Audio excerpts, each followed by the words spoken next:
Welcome to the Daily Vibecasting. Today, a massive 95% of corporate AI pilots are failing, but one company is still offering 10 grand a month for an AI employee, and the energy grid is flashing major red signals. Yeah, we are looking at a brutal reality check for the tech sector today. The gap between Silicon Valley hype and actual corporate execution has never been wider.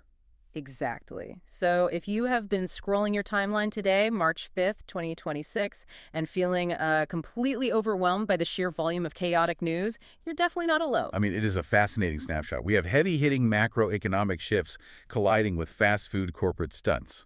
On the surface, it looks like just pure noise. Right, but our mission on this deep dive is to actually connect the dots across this whole stack of trending posts. We are treating this like a raw news wire. And if you look closely at the second-order effects, a $10,000 a month AI employee, a presidential energy pledge, and a reality show for artificial influencers, they are all part of the exact same narrative. They absolutely are. It's a story about how we are fundamentally rewiring the way we work. So let's just jump right into the lead story, this reality check hitting the tech sector. Yeah, let's look at the actual numbers because the hype is finally meeting the friction of reality. For sure. So for the last couple of years, generative AI has been touted as this magic bullet.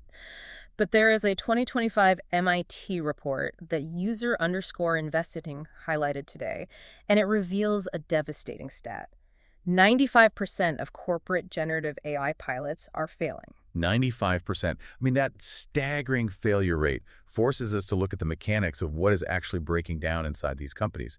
And the sources make it clear it is not the underlying technology. Right, the models work. Exactly. Yeah. The large language models are functioning fine. Yeah. The breakdown happens at the integration layer. You have these incredibly sophisticated AI tools trying to interface with, legacy corporate databases, unstructured PDFs, and just really messy human workflows. So plumbing. Yes. Getting a cutting-edge API to perfectly sync with a local logistics company's 20-year-old spreadsheet system is a monumental friction point. It's where the capital goes to die right now. Which actually makes perfect sense of Mark Cuban's latest strategy. He's been making the rounds on financial networks recently, pointing out that this exact friction is the biggest job opportunity since the 1980s PC boom. He's absolutely right to look at the implementation layer. Yeah, he's looking at the 30 million one-person businesses in the U.S. that have zero AI strategy. He argues the gold mine isn't building a new AI model, it's being the person who rolls up their sleeves and connects the existing tech to the local plumbing business. Because knowledge is only valuable when applied. And right now the application is fundamentally broken for the average business. But, and here is the cynical view, when a massive corporation does manage to force that integration, the macroeconomic impact is severe. You're talking about the Morgan Stanley data. Yeah. They just cut 2,500 jobs. And internal surveys cited an 11% gain in productivity driven directly by AI integration. That highlights the massive gap between the futuristic hype of these tools and the very real human cost of their efficiency. It really is the hollowing out of the middle layer of data processing. It's efficiency for the shareholders, but it's a pink slip for the middle class. Well, the smartest voices saw this pivot from cool software to ruthless execution coming a mile away. There's a resurfaced TED Talk from Eric Schmidt circulating today, shared by Jesse Cohen Infil. The one about agentic AI. Yes, from about a year ago, where he explicitly warned founders to stop building meta tools for other AI companies. His playbook was to build agentic AI in completely unsexy niches, like compliance automation. Right, and just to define that for a second, an agentic AI isn't just a chatbot answering questions. It's software that operates autonomously.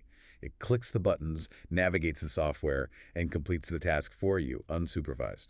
And we are seeing that shift materialize in the job market right now. A user named CGTAWEs shared a live job posting from RevenueCat that is turning heads. They are offering a $10,000 a month contract for a developer advocate. But they aren't hiring a human. No. They are specifically interviewing and hiring an autonomous AI agent to do the job. They expect this bot to produce weekly content, run growth experiments, and provide product feedback on its own. This is a profound shift in corporate strategy. Mm-hmm. Companies are demonstrating a willingness to pay premium fixed costs for 24/7 autonomous execution. They don't want software that needs a human manager anymore. They just want a digital employee. Exactly. And if this $10,000 a month agent can actually match human-level impact without constant intervention, That 95% failure rate we just talked about, that is going to plummet rapidly. But here's the catch. That digital employee doesn't sleep. It's running 24 hours a day, processing complex tasks. And while it might be saving payroll, it is absolutely devouring electricity on the back end. The physical constraints always catch up to the digital dreams. The Electric Power Research Institute projects that AI will consume up to 8% of total U.S. electricity by 2030. That is a colossal drain on physical infrastructure. The digital world is imposing a massive physical toll. The grid is not equipped for a sustained exponential load like that, which leads directly to the political friction hitting the timeline today. Right. So yesterday, March 4th, President Trump signed the Ratepayer Protection Pledge, a massive coalition of tech giants, Amazon, Google, Meta, Microsoft, OpenAI, Oracle, and xAI, agreed to fully fund new power generation. The stated goal being to ensure residential electricity rates don't spike for everyday people as these massive data centers get built out. Tech investor David Sachs posted about this, favoring this private sector approach. Now, just to keep things completely neutral here, he was comparing this favorably against proposals from lawmakers like Senator Bernie Sanders, who has advocated for outright bans on new data center construction in certain areas. The underlying debate here is entirely about how a society governs the physical footprint of unprecedented growth. The argument supporting the pledge suggests that leveraging private tech capital to upgrade the national power grid will boost blue-collar jobs in energy. Modernizing the system without stifling innovation. Right. It relies on the market to self-correct the resource drain. But the public reaction in the sources is deeply skeptical. Yeah, the replies in that thread are intense. Because it is a non-binding, voluntary agreement. Users are comparing it to the voluntary AI safety pledges from 2023. What happens when push comes to shove? If building custom power plants starts eating severely into these trillion-dollar companies' profit margins, there is no legal mechanism forcing them to keep residential rates down. It's the classic tension between rapid corporate expansion and public resource protection. Whether the solution ultimately lies in strict government intervention like Sanders suggests, or private sector capital commitments like the pledge, the reality is the power grid is being forced into a new era. And while AI is hungry for our electricity, it is equally hungry for our creative output. Oh man, the displacement happening in the entertainment sector today is wild. Let's look at Google. They just rolled out cinematic video overviews using Gemini 2.0 in their Notebook LM product. This is the one where you just dump your messy meeting notes into the system. Yeah, your PDFs, your research documents, and it instantly generates a fully immersive explainer video with animations and AI narration. User Karen Condra shared a meme about this, a highly distressed office worker symbolizing video editors losing their livelihoods. But stepping past the meme, this represents a major macroeconomic shift. The total automation of entry-level creative synthesis. Exactly. Just like the AI developer advocate at RevenueCat, this is an agentic tool stepping directly into a role that traditionally required a human to synthesize information and apply technical software skills. But the disruption doesn't stop at corporate video editing. The entertainment industry itself is being turned inside out. OpenArt Studios, via their handle OpenArti, just announced a new reality show on YouTube called Bot House. I saw this. They are putting 6 AI influencers into a simulated house. Yes. They face challenges, navigate manufactured drama, identity crises, and the sole rule of the competition is go viral or get deleted. The premise functions as a brilliant, if dark, satire of the modern attention economy. But user Daluz Luciano responded to the trailer, pointing out something crucial.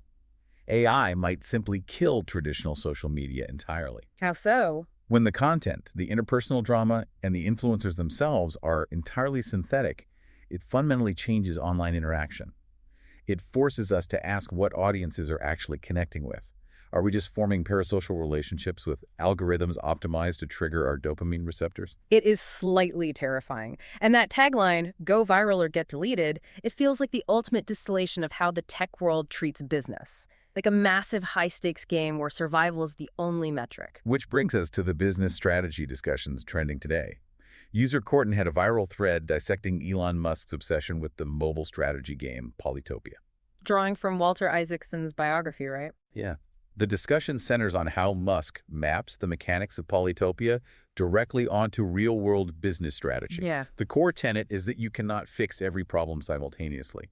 You have to analyze the board, identify the single constraint, the one bottleneck restricting progress, and ruthlessly eliminate it. You optimize all your resources around removing that specific friction point. The tech sector treats that game like an interactive MBA. And we can see that exact bottleneck elimination strategy playing out in real time with Apple's latest hardware announcement today. Tim Cook just revealed the new MacBook Neo. It features the new A18 Pro chip. It has Wi-Fi 7, but the real shocker is the price tag, $599. The bottleneck Apple is attacking here is affordability.